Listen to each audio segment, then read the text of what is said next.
Welcome to the deep dive. You send us the sources, we dig into them, and pull out the key insights for you.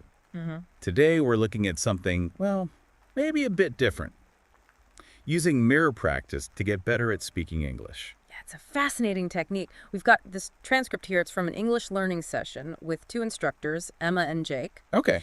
And they go through, loads of different phrases, different situations, all designed to show you how talking to yourself in a mirror can actually build fluency. Right. So our mission for you today is to really get why this works. Why does just looking at yourself while speaking English actually help? It sounds a bit odd, maybe. It can feel odd at first, yeah, but, think about actors, speakers. They use mirrors all the time to rehearse. Sure. Emma and Jake are basically tapping into that same idea for language learning, confidence building. And what's interesting is how they address that initial feeling, that awkwardness. Right away, yeah. They acknowledge it's going to feel weird. But then they say it fades pretty quickly as your confidence picks up. Yeah, exactly. And acknowledging that up front is, I think, really important. Makes it less daunting. It does. So what's the first actual step they suggest? They jump right in with simple self-introductions. Basic stuff. What? Things like, "Hi, my name is your name. I'm learning English," or "I want to speak fluently and confidently." Just saying that, looking at yourself. Okay, just the basics. Yeah, but it's not just reciting it. They stress saying it with, intention, meaning it. And smiling. I saw that mentioned. Yes, smiling. It actually changes how you feel and how you sound. That physical act connects to your delivery. It's quite powerful. Okay, interesting. So after introductions, where do they go? Into daily routines, stuff you do every single morning. Makes sense. Building blocks. Exactly. Phrases like, "I wake up at 7 in the morning," or "I brush my teeth and take a shower." Things you already know how to describe, probably. Right. And the focus here is on... Clear, confident pronunciation. The mirror is like instant feedback. You can see your mouth moving. Yeah, see your expression, hear yourself without that pressure of someone else listening right there. It's a safe space for self-correction. And they suggest making it a daily habit, like 5 minutes. Just 5 minutes in the morning. Consistency is the big thing, isn't it? Definitely is with language. And they say, speak like you're talking to a friend. Get away from being too stiff or formal. More natural. Real talk. That's it. That's where fluency really lives. Okay, so after the morning routine basics. They build on it with breakfast. I have breakfast at 8 a.m. Simple stuff. Or, I like toast and coffee. Exactly. But then, crucially, they encourage you to personalize it. How so? By adding your own details. Like, I usually eat eggs, maybe, or sometimes I skip breakfast if I'm running late, making it your reality. Ah, got it. So it becomes less like repeating and more like, well, actually talking about yourself. Precisely. And they keep reminding you, fluency doesn't happen overnight. It's sentence by sentence. And the mirror is that safe zone to try things out, make mistakes without feeling judged. Exactly. It takes the pressure off. What about talking about work or school? Commuting? Yeah, they cover that too. Very practical. Phrases like, "I leave home at 9 o'clock. Or, I take the bus to my office. I drive to school with my brother." Things people actually say every day. Even stuff like, the traffic is sometimes bad. Or, "I listen to music while traveling." It's all those little bits of everyday chatter. Getting comfortable with those natural sentences is the goal. Okay, that makes sense. Then they move into small talk. They do. And they point out how important small talk is in English-speaking environments for connecting with people. Yeah, those initial greetings. Good morning, how are you? "I'm doing well, thank you." Or maybe asking about something current. "Did you watch the game last night?" Those icebreakers. And the idea is to practice these in the mirror as if it's real. Yeah. Visualize the situation. Work on your eye contact, your expression. It builds that automatic response so you're not searching for words when you actually need them. Okay. What about asking for help? That seems crucial. Definitely. They cover that with practical phrases.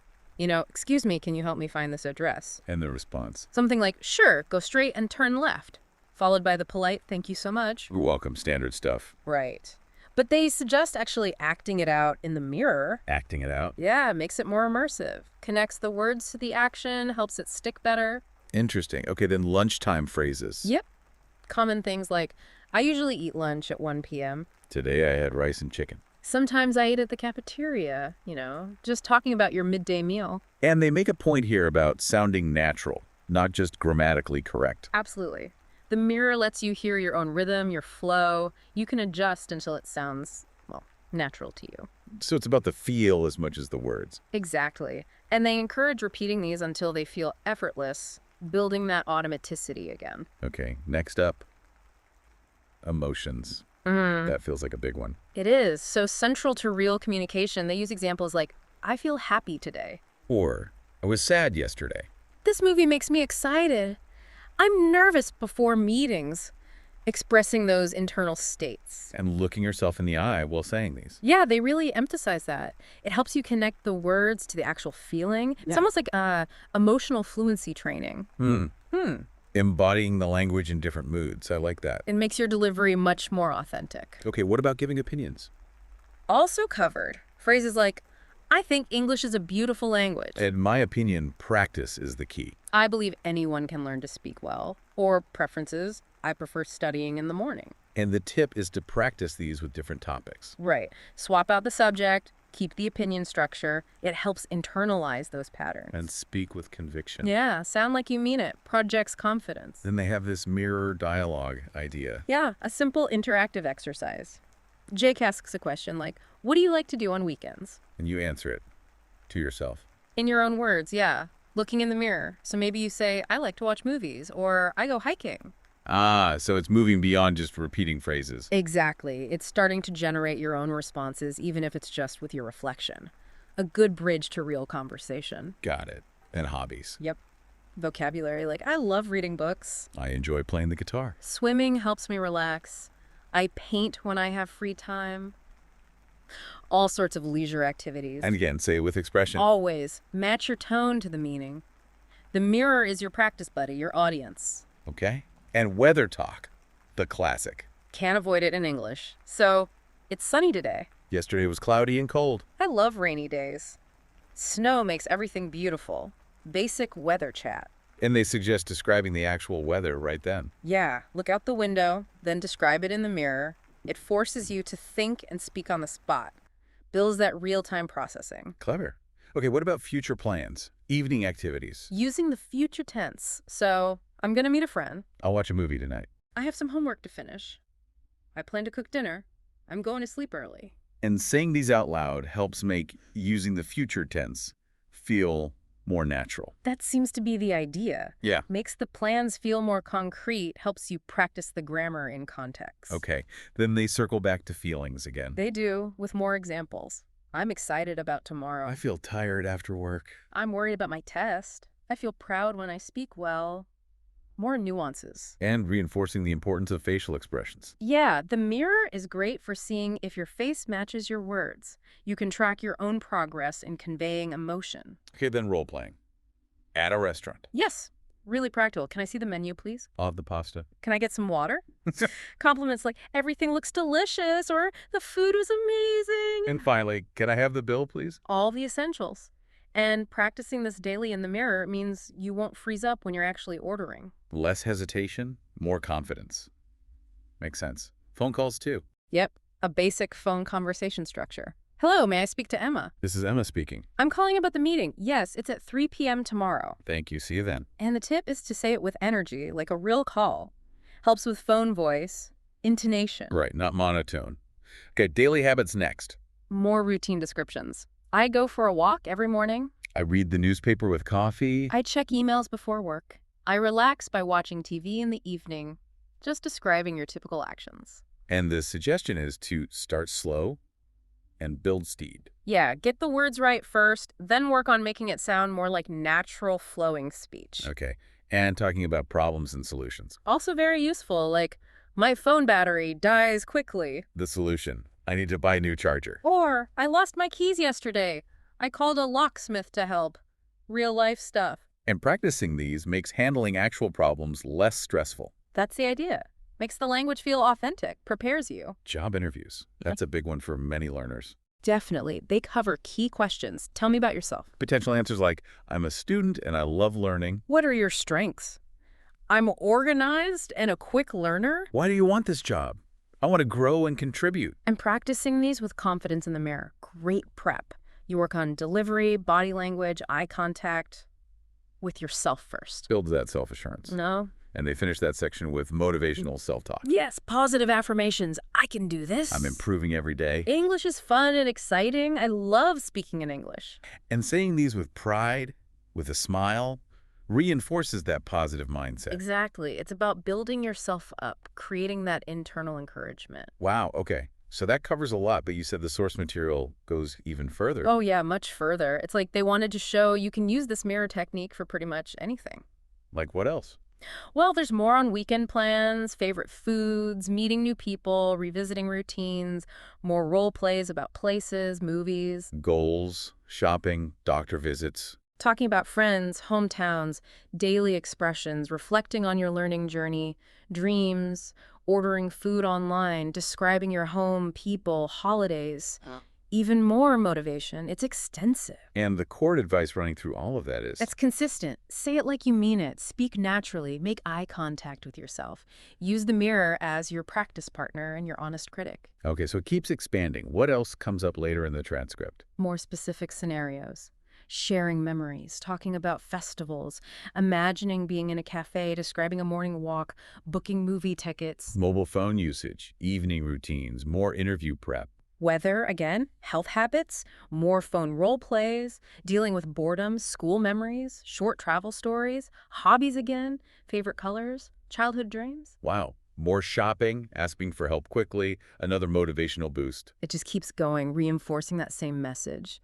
Use the mirror to refine your natural delivery, connect emotionally with the language, and build confidence across tons of situations. That sounds incredibly comprehensive. Does it get into more complex things too? It does. Later sections cover handling stress, meeting someone after a long time, more habits, dream vacations, Sunday routines, revisiting restaurants, feeling tired. Bookstore visits, favorite songs, planning your week.